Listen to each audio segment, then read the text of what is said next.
Shalom Alejem. Nos acercamos a la celebración de Hanukkah, que es sumamente importante, o por lo menos para algunos, consideramos que es sumamente importante por muchos elementos que aparecen dentro de la misma y a veces no se toman en consideración. Para ello, algunas personas, su apego a la letra los hace obviar lo que hay detrás de esta celebración, que viene a ser como la base, la esencia sobre la cual reposa la letra que tanto resguardan o que tanto dicen obedecer. Si obviamos los pilares, toda la edificación vendría abajo. Por ejemplo, todo lo sucedido con los macabeos y esta celebración de Hanukkah, que es una lucha por la identidad, una lucha en contra de la asimilación, trae como consecuencia que en los días de Yehoshua las condiciones fueran totalmente otras. Ahora, nos preguntamos, ¿qué hubiera sucedido si esta familia, que posteriormente se dio a conocer como los macabeos por Judá, hubiera sido complaciente y hubiera aceptado las propuestas que este imperio greco-sirio le estaba ofreciendo? Entonces, Yehoshua no hubiera encontrado personas guardando el Shabbat, ni el Brit Milá, ni Rosh Hodesh, ni enseñándose la Torah en la sinagoga como se enseñaba, y la gran relevancia que tiene para efectos de todos aquellos que aman al Eterno y desean obedecer la Torah. Por ende, lo que le da sentido a la vida es la forma como nosotros vamos guiando el camino, cómo transitamos a través de cada paso que damos. Es evidente que en Levíticos 23 no aparece la celebración de Hanukkah, como tampoco aparece la celebración de Purim. Pero eso no significa que no tengamos que celebrarla. ¿Por qué? Evidentemente, el contexto histórico era otro. Cuando se entregó la Torá, y en este caso se estableció en Levíticos 23 todas las convocatorias, no estaba el evento hablando previamente de lo sucedido con los macabeos o lo sucedido con Esther. Fueron eventos posteriores. Entonces, ¿cómo quedar registrado en la historia de forma clara, concisa, con detalle, algo que todavía no había sucedido? ¡Ay, qué bruto focalicero! Por ende, es que no aparece en Levíticos 23. Elemental, querido Watson. Pero eso no hace que no tenga relevancia o que no tenga importancia. Esto en relación a algunas personas que de pronto empiezan a objetar que esta celebración no debe hacerse. Entonces empieza con el cuento que bueno, que a la menorá son 7 brazos, que si la Hanukkah tiene 9, que si es con velas, que si es con luces, que si lo hacemos, que no lo hacemos, que aparece Levíticos 23, que no aparece, no, que bla bla bla bla bla. Cualquiera que pudiera ver a estas personas defendiendo la letra pudiera pensar qué tan obedientes, qué tan observantes son de la misma. Sin embargo, cuando nosotros vemos la celebración de Hanukkah, no es simplemente una fiesta, no es simplemente jugar un dreidel, no es simplemente encender la Hanukkah, que es algo muy hermoso, o compartir y de esta manera disfrutar todo lo que se prepara como comida y como postre para esta celebración. Es evidente que a todos nos gusta una celebración y nadie va a objetar la misma, aunque hay algunos que sí.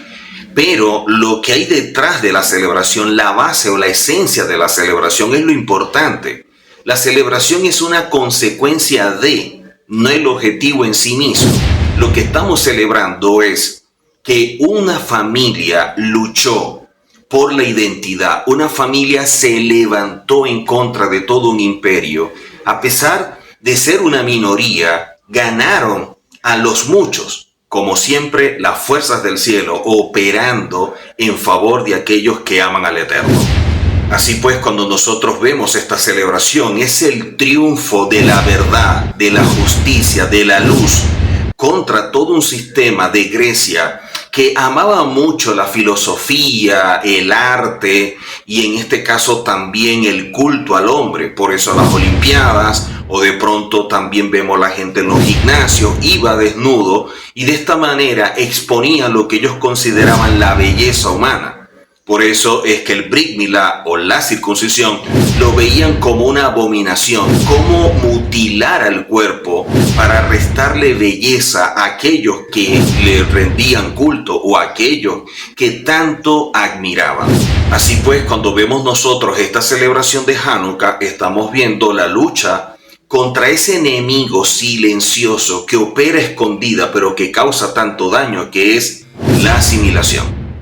La asimilación es la forma que nos vamos adaptando a otra cultura, nos vamos acomodando a otro sistema que es agradable, que nos puede tentar, que genera deseos, y de esta forma vamos sucumbiendo a los principios que tenemos para ir en favor de aquellos que son contrarios a la Torá. Hanukkah, cada vez que nosotros la celebramos y estamos encendiendo esas luminarias, estamos encendiendo también nuestro Neshama. Estamos diciendo al Eterno que seguimos con la misma fe, la misma esperanza, la misma determinación y convicción de aquello que determinó y nos dio como estilo de vida. Por lo tanto, en Hanukkah reafirmamos nuestro compromiso con el Eterno de obedecer plenamente la Torá al punto de dar la vida por ella. Cuando tú no sabes por qué estás dispuesto a morir, entonces no sabes para qué vivir. Lo que le da sentido a la vida es que transitemos con un propósito. Y en esta celebración reafirmamos el mismo porque tenemos una comprensión y sobre todo revelación de que fuimos creados a imagen y semejanza del Eterno con un objetivo. Y eso es lo que nosotros estamos cuidando. Y por eso honramos al Eterno a través de esta celebración, que más allá de todo lo que vemos, es el ambiente espiritual y propicio para poder meditar, reflexionar y decir, hay que seguir adelante, debemos seguir luchando, debemos mantenernos firmes, para que cuando venga el Mesías a establecer el reino, no se encuentre así. Para seguir conociendo la historia de esta celebración es importante conocer el origen de la misma. Por eso, veamos un poco de historia. El imperio seleucida, guiado por el rey Antíoco IV Epífanes, en la época de la hegemonía helénica, en el levante mediterráneo, más concretamente en Judea, que comienza con las conquistas de Alejandro Magno en el año 332 antes de la era común. Tras su muerte, el vasto imperio quedó en manos de sus generales, que entraron en conflictos bélicos entre sí, luchando por el poder. Por lo que siglos después, los griegos seleucidas pretendieron hacerse con el dominio de la región, como puede leerse en el primer libro y segundo libro de Macabeos, cuando se corona como rey de Siria Antíoco IV Epífanes. Este decide helenizar al pueblo de Israel, prohibiéndole así a los judíos seguir sus tradiciones y costumbres, muchas que son los pilares de nuestra fe, como lo es el Shabbat, como lo es la celebración de cada comienzo de mes con el Rosh Hodesh, lo que es el estudio de la Torá, que es la que nos guía y nos santifica, y de igual manera el Brit Milá o la circuncisión, que es el corte del pacto. El régimen sirio-griego en manos de Antíoco Epífanes ordenó la construcción de un altar a Zeus en el templo y ordenó el sacrificio de cerdos en el altar. Entonces, cuando empezamos a ver toda esta parte histórica, nos damos cuenta de cuán importante es conocer el origen y la historia del mismo. Cómo un hombre quiso aniquilar, quiso acabar con todo nuestro pueblo. No es algo nuevo. Siempre se ha tratado de destruir al pueblo de Israel, pero todos esos hombres, todos esos imperios no están, ya no existen, son historia. Sin embargo, Israel sigue y vive para siempre. Cuando vemos nosotros en el primer libro de Macabeo, nos damos cuenta de todo lo relacionado con esta convocatoria Obviamente, la Iglesia Católica, que fue estableciendo el canon a lo largo de la historia, no iba a agregar un libro donde se lucha en favor de la identidad, de la defensa de la Torá y en contra de todo lo que fuera un sistema diferente o contrario a la Torá. Por eso este libro de Macabeos no aparece en la Tanakh. Sin embargo, existe y tenemos acceso a él para poder estudiar, para documentarnos y saber cosas que nos han negado. El primer libro de Macabeos, en el capítulo 1, verso 41 en adelante, establece que el rey publicó entonces en todo su reino un decreto que ordenaba a todos formar un solo pueblo. Abandonando cada uno sus costumbres propias, todas las otras naciones obedecieron la orden del rey y aún muchos judíos aceptaron la religión del rey y su sistema. Ofrecieron sacrificio a los ídolos y profanaron el Shabbat. Por medio de mensajeros, el rey envió a Jerusalén y demás ciudades de Judá ofrecer holocaustos, sacrificios y ofrendas en el lugar santo, que hacían profanar el Shabbat, las celebraciones, el lugar Kadosh y todo lo que era santo, que mandaban construir altares, templos y capillas para el culto idolátrico, así como sacrificar cerdos y otros animales inmundos, dejar sin circuncidar a los niños y mancharse con toda clase de inmundicias, impurezas y acciones profanas, olvidando la Torá y cambiando todos los mandamientos. Aquel que no obedeciera las órdenes del rey sería condenado a muerte. Cuando vemos esto, es evidente que la destrucción física o la aniquilación del pueblo simplemente era un asunto, digamos, circunstancial. Lo importante y lo que realmente querían acabar o aniquilar era la fe, era el sistema de creencia, era la Torá y sobre todo la relación con el Eterno y la conexión espiritual que hemos alcanzado a través de la obediencia a la Torá. Por eso vemos nosotros en este libro Macabeo que surge un personaje que es Matatías, un sacerdote judío que nació en Jerusalén pero vivía en Modín con sus 5 hijos, Johanán, Shimón, Eleazar, Jonatán y Judá. Ellos lideraron la rebelión contra Antíoco. Judá fue conocido con el nombre de Judá Hamacabí o Judá el Martillo. Por eso de allí la expresión Macabeo. Sin embargo, Macabí es un acrónimo del famoso verso de la Torá que dice Mi Kamoja Baelin a Hashem. ¿Quién es como tú entre todas las fuerzas, Señor? Que aparece en Éxodo 15, verso 11. Por lo tanto, reconocemos la protección celestial sobre nosotros. Qué importante cuando vemos todo esto y empezamos a documentarnos, a estudiar, a indagar lo que establece toda la Tanakh a través de estos libros y cuánto nos enseñan en favor de nuestra identidad para fortalecer quiénes somos y que sigamos caminando dándole sentido a la vida porque tenemos un propósito bien definido.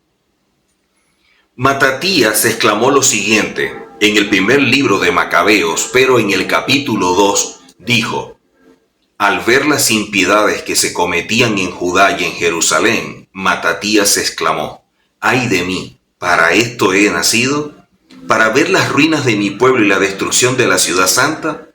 ¿Para quedarme sentado en ella mientras es entregada al poder del enemigo y el santuario está en manos de extranjeros? El templo ha quedado como un hombre envilecido. Los objetos que eran su gloria fueron llevados como botín. Sus niños masacrados en las plazas, sus jóvenes pasados al filo de la espada enemiga. Él exclamó diciendo: ¿vale la pena seguir viviendo así? Matatías y sus hijos rasgaron sus vestiduras y se pusieron un sayal y se lamentaron amargamente. Entre tanto, los delegados del rey, encargados de imponer la apostasía, llegaron a la ciudad de Modín para exigir que se ofrecieran estos sacrificios. Se presentaron muchos israelitas Pero Matatías y sus hijos se agruparon aparte. Entonces los enviados del rey fueron a decirle: tú eres jefe ilustre y gozas de autoridad en esta ciudad, respaldado por hijos y hermanos. Sé el primero en acercarte a ejecutar la orden del rey, como lo han hecho todas las naciones, y también los hombres de Judá y los que han quedado en Jerusalén. Así tú y tus hijos serán contados entre los amigos del rey y gratificados con plata y oro y numerosos regalos. Vemos todo lo que está sucediendo y a Matatías y a su familia le ofrecen entonces ser amigo del rey, le ofrecen plata, oro, si él da el primer paso en pro de acatar las órdenes del rey, de postrarse y aceptar todo aquello que le estaban implantando. Sin embargo, Matatías era una persona fiel, una persona íntegra, con un gran compromiso con el Eterno. Por eso él mismo dijo: para esto he nacido. O sea, para ver todo lo que está sucediendo. No, él se levantó como pocos, pero que dio un ejemplo a muchos de lo que debe ser la lucha por aquello que el Eterno nos ha entregado. Sin embargo, solo se paga un precio cuando tú tienes bien definido el valor que posee por aquello que estás dispuesto a pagar, e incluso con la propia vida. Matatías respondió en alta voz: aunque todas las naciones que están bajo el dominio del rey obedezcan y abandonen el culto de sus antepasados para someterse a sus órdenes, yo, mis hijos y mis hermanos nos mantendremos fieles a la alianza de nuestros padres. El cielo nos libre de abandonar la Torá y los preceptos. Nosotros no acataremos las órdenes del rey, desviándonos de nuestro servicio ni a la derecha ni a la izquierda. Cuando acabó de pronunciar estas palabras, un judío se adelantó a la vista de todos para ofrecer este tipo de sacrificio que pedía el rey sobre el altar en Modín, conforme al decreto del rey. Al ver esto, Matatías se enardeció de celo y se estremecieron sus entrañas, y dejándose llevar por una justa indignación y por el honor al Eterno, se abalanzó y lo degolló sobre el altar. Ahí mismo mató al delegado real que obligaba a ofrecer los sacrificios y destruyó el altar. Así manifestó su celo por la Torá, como lo había hecho en su momento Pinjas con Sinri, hijo de Salú. Luego comenzó a gritar por la ciudad con toda su fuerza: todo el que sienta celo por la Torá y quiera mantenerse fiel a la alianza y obedecer la Torá, que me siga. Cuando vemos este acto de Matatías y el celo que tuvo al ver que alguien estaba cediendo, alguien que estaba menospreciando su identidad y lo que representa el Eterno y el hermoso regalo de la Torá, cuando iba a ofrecer este sacrificio, Matatías lo mató. Así como también sucedió en los días de Pinjas, y él mató a aquel que estaba también profanando y estaba haciendo actos de abominación delante del pueblo cuando tenía relaciones íntimas con otra mujer. En este caso, Sinri. Sinri fue atravesado por una lanza por este hombre que es Pinjas, y este acto trajo como resultado que el mismo Eterno estableciera un pacto eterno con Pinjas. Vemos que la integridad y la fidelidad siempre tiene una recompensa de parte del Eterno, pero aquellos que menosprecian la Torá y que en un momento caminaron conforme a ella, pero le dan la espalda, entonces tendrán que asumir también las consecuencias. En el año 166 antes de la era común, Matatías fallece y Judá toma su lugar como líder de la rebelión. En el año 164 antes de la era común, la rebelión contra el monarca Seleucida triunfa y el templo es liberado y rededicado.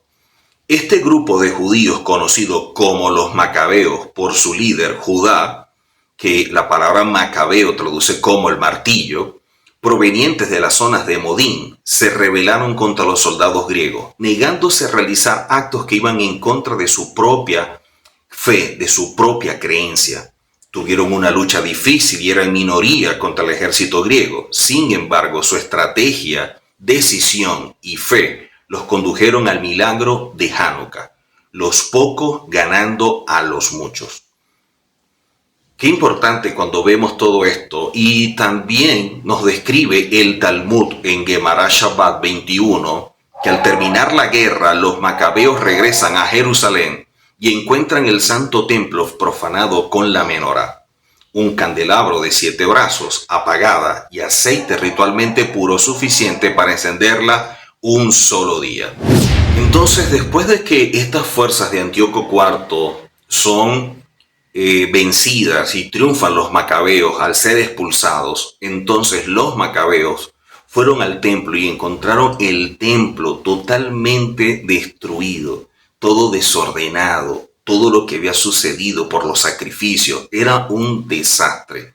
Los macabeos descubrieron que casi todo el aceite ritual establecido para encender la menorá ya no estaba. Sin embargo, ellos tuvieron algo presente. Debemos encender la menorá porque representa que Hashem está con nosotros, que la Shekinah está acá. Y buscando, empezaron a revisar cada lugar y encontraron una pequeña vasija con aceite que poseía el sello del sumo sacerdote, que era lo que le daba validez para ser usado y de esta manera poder encender la menorá. Los macabeos inmediatamente encendieron la menorá con este aceite. El asunto es que el aceite que colocaban a la menorá solamente duraba un día. Por lo tanto, todos los días los sacerdotes tenían que estar arreglando la menorá, colocando nuevo aceite para mantenerla siempre encendida, para que nunca se apagara. A pesar de que el aceite solamente podía durar un día, ellos prefirieron encender la menorá y de esta manera cumplir con la misvá. El asunto es que cuando ellos regresan luego de preparar aceite y que tardaron 8 días en ese proceso, el asombro y lo maravilloso para ellos y para todos nosotros es que esta menorá estuvo encendida 8 días. Un gran milagro. Y por eso es que celebramos Hanukkah y de allí el origen de la Hanukkía en honor al milagro. El historiador judío Flavio Josefo relata en su libro Antigüedades Judías cómo el victorioso Judá, el Macabeo, ordenó, luego de reconsagrar el templo de Jerusalén que había sido profanado por Antíoco Epífanes, Antíoco IV, que todos los años se celebrase durante 8 días con gran algarabía, y Josefo nombra a esta celebración la celebración de las luminarias. Otra fuente es la Megilá Antiochus, esta obra también conocida como Megilá Ashmonaim o Megilá Hanukkah, fue escrita originalmente en arameo y luego traducida literalmente al hebreo. Académicos modernos datan el original en algún momento entre los siglos 2 y 5 de la Era Común y la traducción al hebreo en el siglo 7 de la Era Común. El texto fue publicado por primera vez en Mantua en 1557 y Sadia Gaón, quien la introdujo al árabe en el siglo 9, se la adjudica a los propios macabeos. Esto es lo que vemos nosotros a través de la historia y cómo han venido enseñando y escribiendo sobre este evento tan importante que es el triunfo de los macabeos y el milagro de la menorá encendida por 8 días. Para muchos a lo mejor no sería relevante, sin embargo, si nosotros somos discípulos de Yehoshua y consideramos que es nuestro maestro y debemos imitarlo en todo, entonces, ¿por qué no celebrar Hanukkah? Porque cuando vemos nosotros en lo que es llamado, o así se conoce tradicionalmente, Nuevo Testamento, vemos que él celebró esta convocatoria. Esta celebración de Hanukkah, que traduce como dedicación, la vemos en el llamado Nuevo Testamento. Quizás te sorprenda saber que Yehoshua la celebró, como dije previamente, y que se menciona y que se le llamaba la fiesta de la dedicación por lo sucedido en el templo. En Juan capítulo 10, verso 22 al 28, dice que llegando el día de la dedicación en Jerusalén, era invierno y Yehoshua se paseaba en el templo y en el pórtico de Salomón. Entonces lo rodearon los judíos y le decían, ¿hasta cuándo nos turbarás el alma? Dinos claramente si tú eres el Mesías Yehoshua. Y les respondió, os lo dije y no creéis. Las obras que yo hago en el nombre de mi Padre, estas dan testimonio de mí. Pero vosotros no creéis, porque no sois de mis ovejas. Mis ovejas oyen mi voz y yo las conozco y me siguen. Y yo les doy vida eterna y no perecerán jamás y nadie las arrebatará de mi mano. Celebrando la fiesta en el mismo templo que fue purificado y rededicado por los macabeos y de allí la celebración, vemos que Yehoshua también la celebró. Así como aparece registrado en el libro de los macabeos, incluso en la Septuaginta, explican cómo se produjo todo este milagro de la rededicación del templo. Quiere decir que Hanukkah nos muestra muchos eventos en cuanto a la historia que son relevantes e importantes cuando entendemos la esencia de la Torá o lo que representa el espíritu de la Torá. Por eso, cuando vemos esta lucha, siempre pensar qué hubiera sucedido si los macabeos no se levantan, los grecosirios implantan su sistema. La gente no estudia la Torá, la gente no celebra Shabbat, la gente no celebra Rosh Hodesh, ni tampoco el Brit Milá. ¿Qué se hubiera encontrado Yehoshua en el momento en que se aparece como sistema de creencia, como parte de la cultura? No hubiera encontrado nada. Por lo tanto, no podemos minimizar o menospreciar un evento que fue el triunfo de una familia que nos dejó todo un legado en cuanto a integridad, a firmeza, convicción, a determinación y lucha por aquello que vale, que es la Torá. Eso es lo que trajo como resultado que la Torá en Jerusalén, específicamente en la provincia de Judea, se siguiera practicando y celebrando todas estas cosas y Yehoshua encontró ese ambiente. Así pues, esta lucha de los griegos en contra de nuestro pueblo queriendo implantar su sistema de creencia y que de esta forma abandonáramos la Torá y todo lo que aparecía en ella, es lo que siempre ha sucedido. Lo único que con personas diferentes y la manera de actuar también diferente o con mucha discreción. Pero lo que es este enemigo silencioso que es la asimilación, siempre está presente, siempre se está manifestando. Unos pueden percibirlo y cuidarse y otros, siendo seducidos poco a poco, empiezan a desear, a compartir, a participar de todo esto que se les está ofreciendo hasta que quedan atrapados en medio de costumbres y tradiciones que son totalmente paganas. La vida está llena de distracciones y estamos saturados y sin darnos cuenta nos hemos convertido en parte de una sociedad que muchas veces trata de hacernos olvidar la razón de nuestra existencia y el propósito de la vida. Encender las velas de Hanukkah es darle vida a nuestra espiritualidad y recordar que tenemos la responsabilidad de lograr que nuestros actos causen un impacto para la eternidad. Hanukkah nos enseña que no debemos esperar a que sucedan los milagros, sino simplemente actuar para que estos milagros sucedan, anteponiendo nuestros ideales y valores frente a cada circunstancia que se nos presenta. Por ello es sumamente importante. Cuando vemos esta celebración de Hanukkah, hay elementos que debemos destacar y es lo que queda como enseñanza y como reflexión para todos nosotros. En este sentido, Hanukkah nos deja primeramente una lucha diaria. Todos los días debemos luchar y estar atentos a todo lo que está a nuestro alrededor, que trata de llamar la atención, trata de absorbernos y de allí la asimilación. También vemos la importancia de la identidad, quiénes somos y cómo se está afectando en este tiempo todo lo concerniente a la identidad. Por eso Hanukkah es el hecho de prevalecer por aquellos que atentan contra nuestra identidad. Hanukkah también nos enseña el amor y sobre todo el temor al Eterno. Esta familia se levantó primero por temor al Eterno, por lo que representa, por el respeto, la honra que se merece, pero también por amor. Y es la forma en que podemos manifestar, como dijo Yehoshua, si me aman, guarden los mandamientos. Vemos que en esta celebración también nos enseñan el compromiso y la firmeza de convicciones. Nadie en su sano juicio hubiera querido levantarse contra toda una nación siendo simplemente una familia. Pero como el triunfo no lo decide la cantidad, sino quien te apoya, vemos que estas personas estaban conscientes que el Eterno estaba con ellos y que las fuerzas del cielo lo apoyarían. vemos también la gratitud. Cuando nosotros celebramos Hanukkah, simplemente le damos gracias al Eterno por darnos la Torá y porque siempre ha levantado hombres y mujeres con integridad, con responsabilidad y compromiso de mantenerse firme y transmitir todo este legado espiritual que es tan importante para nosotros.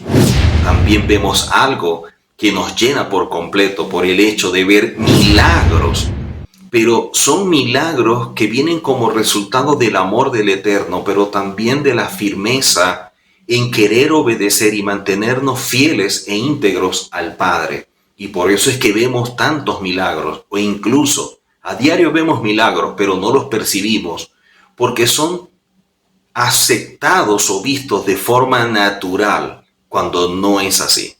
Y por último, y con ello no es menos importante, Hanukkah es una celebración de gozo. Nos gozamos porque seguimos acá, seguimos hacia adelante caminando conforme a la Torá esperando al Mesías. Seguimos caminando con la mirada puesta en el reino, esperando al Mesías y anhelando la redención final. Por eso le damos gracias al Eterno por todo lo que nos otorga y de esta manera mantenernos siempre aferrados a la Torá. Como dice el salmista en el capítulo 145, cercano está a Hashem, a todos los que le invocan, de veras. Actualmente Hanukkah cobra mayor fuerza y mientras más cerca está la redención, su celebración tiene más valor. Hoy día es asombroso ver el desgano o la apatía de todo aquello que representa el Eterno o de aquellos que en su momento pudieron saborear y disfrutar lo que el Eterno estableció para hoy darle la espalda. Hay una falta de interés y propósito que sin darse cuenta todo lo espiritual ahora ya no es parte de la vida de todos aquellos que en su momento decían amar al Eterno. No están entendidos que somos un reino y nuestra identidad obedece al estilo de vida que define nuestra ciudadanía. Esta generación que está más cerca de la redención debería estar más consciente del tiempo que vivimos. Sin embargo, es ciega porque no quiere ver lo que el Eterno le demanda y espera de cada uno. La indiferencia es la tendencia en muchos que hoy van abandonando y le están dando la espalda a nuestro Padre. Así pues, cuando vemos la celebración de Hanukkah y el encendido que hacemos, también pedimos al Eterno, como en su momento Pablo dijo, que hay que encender ese fuego que hay dentro de nosotros. Que nuestro Neshama, nuestro hombre interior, siempre esté encendido. Que cada momento en que estemos encendiendo una luminaria, podamos asumir el compromiso y decir al Eterno, hasta aquí hemos llegado y seguimos caminando aferrados de la Torá. Que del cielo siempre recibamos esa fuerza espiritual, ese apoyo de parte del Eterno para seguir adelante y que nunca claudiquemos, que nunca bajemos la guardia. Que luchemos contra la apatía, la indiferencia y el desgano que está cobrando cada día la vida de más creyentes y se están apartando del camino. Pero para aquellos que se mantienen firmes, a pesar de las caídas, los defectos y los errores, es mejor seguir caminando, seguir avanzando que quedarse quieto. Por lo tanto, sigamos luchando, sigamos avanzando y que esta celebración, su vida y su hogar, sea lleno de la luz del Eterno y su Torá. Que el rostro de cada uno de nosotros pueda ser impactado como lo sucedido en el caso de Moisés por tener esa relación con el Eterno. Que así sucede en la vida de todos nosotros. Hag Sameach.